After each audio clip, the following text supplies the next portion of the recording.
Assalamualaikum warahmatullahi wabarakatuh. Baiklah, kami akan menjelaskan tentang penjualan konsinyasi kipas angin. Sebelum itu, kami akan memperkenalkan diri dulu. Saya Kinda Putri Dania dan teman saya Yuni Putri. Kami dari kelas 2B D4 Akuntansi. Pak Ali dan Pak Anto merupakan teman baik pada saat di bangku perkuliahan. Namun karena berjauhan tempat tinggal, Pak Ali dan Pak Anto jarang bertemu. Pada tanggal 1 Januari 2012, Pak Ali dan Pak Anto bertemu dan Pak Anto menawarkan Pak Ali untuk bekerja sama. Kemudian Pak Ali menyetujui tawaran dari Pak Anto tersebut karena Pak Anto memiliki toko kipas angin yang terlaris dan terkenal di daerahnya. Nah, berikut ini informasi mengenai kerjasama Pak Ali dan Pak Anto.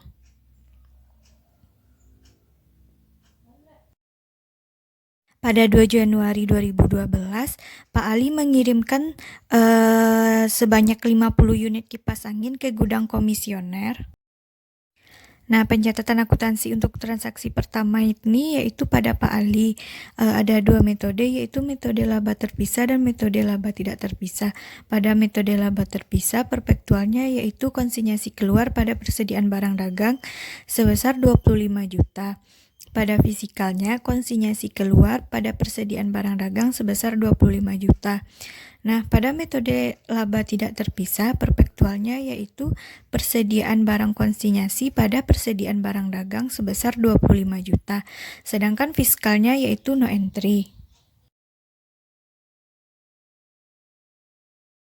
Sedangkan untuk Pak Anto, pada metode laba terpisahnya, perpektualnya no entry, fiskalnya no entry, pada metode laba tidak terpisahnya, perpektualnya no entry, fisikalnya no entry.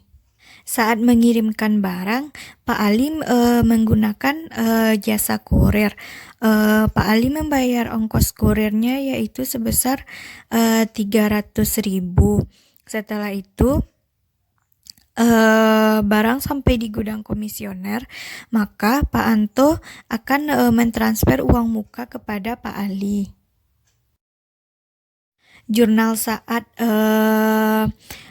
Pak Ali membayar kurir yaitu metode laba terpisahnya, perpektualnya konsinyasi keluar pada kas kecil sebesar 300.000, fisikalnya konsinyasi keluar pada kas kecil sebesar 300.000.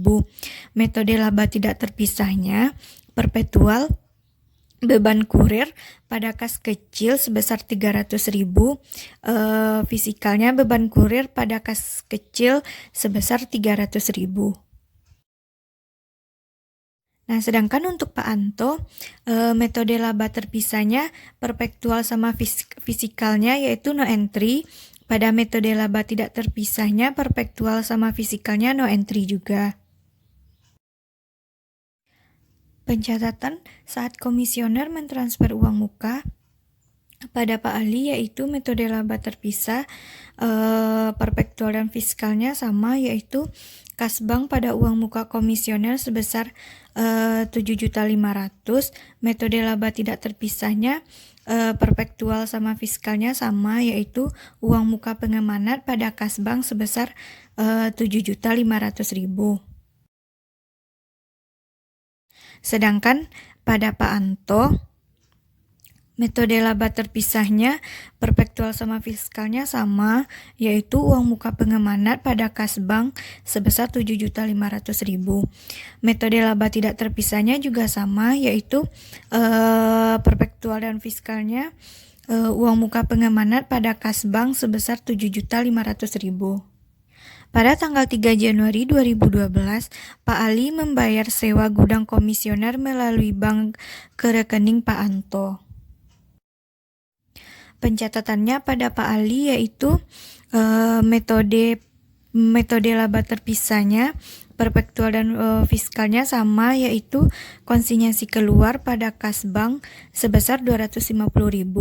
Metode laba tidak terpisahnya sama, yaitu beban sewa gudang pada kas bank sebesar 250.000. Sedangkan untuk Pak Anto yaitu metode laba terpisahnya perpektual sama fiskalnya sama, yaitu kas bank pada pendapatan sewa gudang sebesar 250.000. Sedangkan metode laba tidak terpisahnya metode perpektual dengan fiskalnya sama, yaitu kas bank pada pendapatan sewa gedung sebesar 250.000.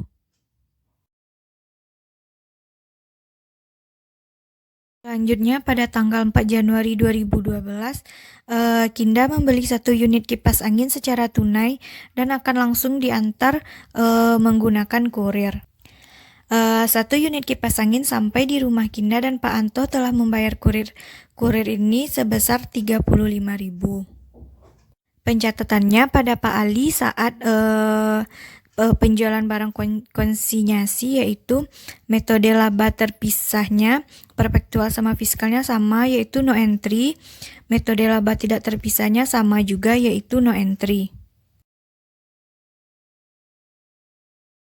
Sedangkan pada Pak Anto, metode laba terpisahnya perpektual sama fiskalnya sama, yaitu konsinyasi masuk pada kas kecil sebesar 35.000. Pada metode laba tidak terpisahnya perpektual sama fiskalnya sama, yaitu utang pengemanat pada kas kecil sebesar 35.000.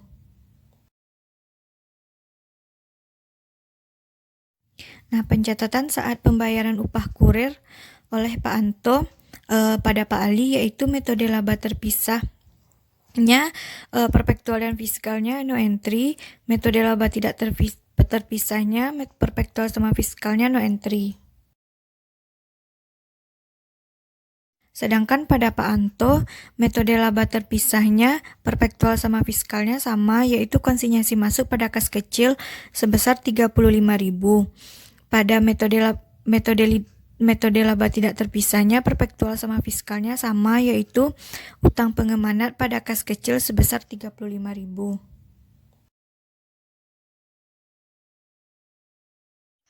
Pada tanggal 5 Januari, Pak Anto mengembalikan 3 unit kipas angin yang rusak kepada Pak Ali dengan menggunakan jasa kurir, dan Pak Ali akan membayar ongkos kurir tersebut secara tunai sebesar Rp50.000.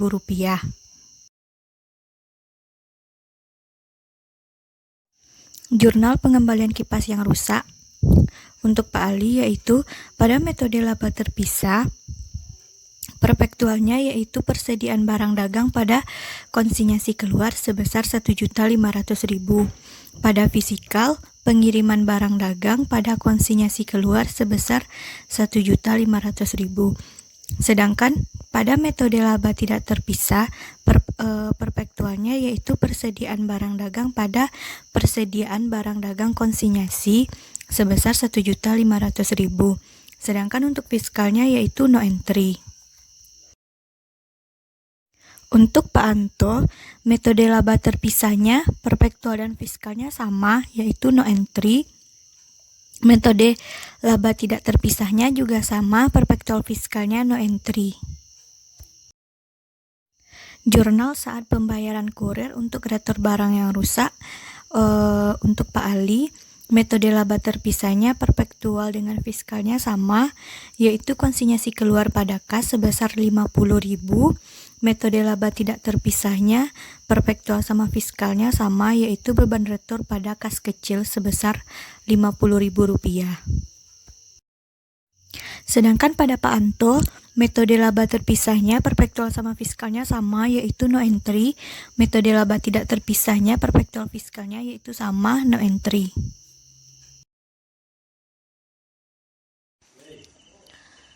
Pada tanggal 7 Januari 2012, Pak Anto menerima orderan dari Bu Vivi. Ia ingin membelikan kipas angin untuk anaknya yang baru pindah sebanyak 2 buah kipas angin, dan meminta Pak Anto langsung mengantarkan kipas angin ke rumahnya. Ongkos angkut dibayar langsung oleh Pak Anto sebesar Rp30.000. Pada tanggal 7 Januari 2012, Pak Ali tidak melakukan pencatatan apa-apa karena penjualan dilakukan oleh Pak Anto dan Pak Ali tidak mengetahui informasi apa-apa mengenai penjualan tersebut. Sedangkan Pak Anto mencatat dengan metode laba terpisah. Jika dengan metode laba terpisah, perpetual sama dengan fiskal, yaitu kas kecil pada konsinyasi masuk sebesar 3 juta rupiah. 3 juta didapatkan dari harga 1 unit kipas angin 1.500.000 dikali 2 itu 3 juta. Kemudian dengan metode laba tidak terpisah, perpetual, persediaan barang dagang pada utang pengamanan itu didapatkan dari penjualan 2 unit kipas angin sebesar 3 juta dikurang komisi 2 unit kipas angin. Komisi 10% dari penjualan. Jadi 2.250.000 rupiah. Kemudian debit kas kecil sebesar penjualan 3 juta pada penjualan barang dagang 3 juta. Kemudian HPP pada persediaan barang sebesar 2.250.000.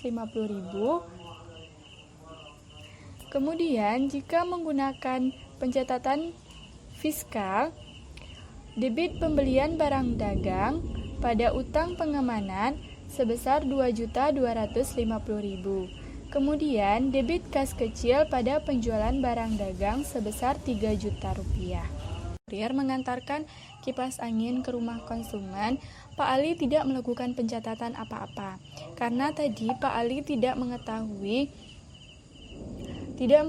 apa-apa tentang penjualan konsinyasi ini. Sedangkan Pak Anto akan mencatat biaya pengiriman barang dengan metode laba tidak terpisah menggunakan perpetual dan fiskal. Perpetual dan fiskal sama, yaitu debit konsinyasi masuk pada kas kecil sebesar 30.000 rupiah. Kemudian pada metode laba tidak terpisah, perpetual sama dengan fiskal, yaitu utang pada kas kecil sebesar 30.000 rupiah. 5.000 rupiah ini merupakan ongkos angkut ke rumah Bu Vivi tadi. Kemudian, tanggal 8 Januari 2012, gudang Pak Anto mengalami kebanjiran karena hujan deras sehingga Pak Anto membayar upah Dodi untuk menggantikan kardus kipas angin yang terkena air sebesar Rp100.000. Pada tanggal 8 Januari 2012 ini, Pak Ali tidak melakukan pencatatan apa-apa. Sedangkan Pak Anto melakukan pencatatan dengan menggunakan metode laba terpisah. Perpetual sama dengan fiskal, itu mendebitkan konsinyasi masuk pada kas kecil sebesar Rp100.000. Sedangkan jika dengan metode laba tidak terpisah, perpetual sama dengan fiskal dengan mendebitkan utang pengamanan pada kas kecil sebesar Rp100.000. Pada tanggal 29 Januari 2012, Pak Anto meminta kepada istrinya untuk menghitung komisi yang ia peroleh setelah menjual kipas angin milik Pak Ali. Pada tanggal 29 Januari 2012, Pak Ali tidak melakukan pencatatan apa-apa. Sedangkan Pak Anto akan melakukan pencatatan dengan metode laba terpisah, perpetual sama dengan fiskal, dengan mendebitkan konsinyasi masuk pada pendapatan komisi atau fee sebesar Rp1.125.000. Sedangkan untuk metode laba tidak terpisah, tidak mencatat apa-apa. Tanggal 31 Januari 2012, Pak Anto, sesuai kesepakatan sebelumnya, Pak Anto akan mengirimkan laporan penjualan konsinyasi dan uang penjualan tersebut kepada Pak Ali. Tanggal 31 Januari 2012, Pak Ali akan melakukan pencatatan dengan menggunakan metode laba terpisah, perpetual sama dengan fiskal dengan mendebitkan kas bank sebesar Rp2.460.000. Kemudian uang muka komisioner Rp750.000, konsinyasi keluar Rp1.290.000. Dikredit konsinyasi keluar Rp4.500.000. Gunakan metode laba tidak terpisah, perpetual debit kas bank sebesar Rp2.460.000, uang muka komisioner Rp750.000, debit beban kurir penjualan Rp65.000, debit beban perbaikan Rp100.000, debit beban komisi Rp1.125.000, kredit penjualan konsinyasi sebesar Rp4.500.000, debit HPP Rp500.000, kredit persediaan barang konsinyasi Rp500.000. Dengan pencatatan fiskal, debit kas bank Rp2.460.000, debit uang muka komisioner Rp750.000, beban kurir penjualan Rp65.000, beban perbaikan Rp100.000, beban komisi Rp1.125.000, kredit penjualan konsinyasi Rp4.500.000. Kemudian, Pak Anto juga akan melakukan pencatatan dengan metode laba terpisah, di mana perpetual sama dengan fiskal dengan mendebitkan konsinyasi masuk Rp3.210.000 dan juga mendebitkan uang muka pengamanat Rp750.000, kas bank dikredit Rp2.460.000. Jika dengan menggunakan metode laba tidak terpisah, perpetual debit utang pengamanat sebesar Rp3.210.000, debit uang muka pengamanat Rp750.000, pada kas bank Rp2.460.000. Fiskal utang pengamanat Rp3.210.000, debit uang muka pengamanat Rp750.000, kredit kas bank Rp2.460.000. Tanggal 31 Januari 2012, Pak Ali meminta bantuan kepada anaknya untuk menghitung apakah ia mengalami kerugian atau keuntungan dari penjualan konsinyasi kipas angin. Berdasarkan informasi dari tabel penjualan konsinyasi, Pak Ali mengalami laba sebesar Rp1.777.000 dari penjualan konsinyasi bersama Pak Anto. Sehingga pada pencatatan metode laba terpisah, fiskal sama dengan perpetual dengan mendebitkan konsinyasi keluar sebesar Rp1.777.000 dan kreditkan laba penjualan konsinyasi sebesar Rp1.777.000. Laporan penjualan konsinyasi per 31 Januari 2012. Penjualan kipas angin 3 unit sebesar Rp4.500.000, beban kurir Rp65.000, beban perbaikan Rp100.000, komisi Rp1.125.000. Sehingga total beban sebesar Rp1.290.000. Total hak pengamanat, total penjualan dikurang total beban, dapat total hak pengamanat sebesar Rp3.210.000. Dikurangi uang muka pengamanat sebesar Rp750.000. Sisa kas bersih yang akan diterima oleh pengemana sebesar Rp2.460.000.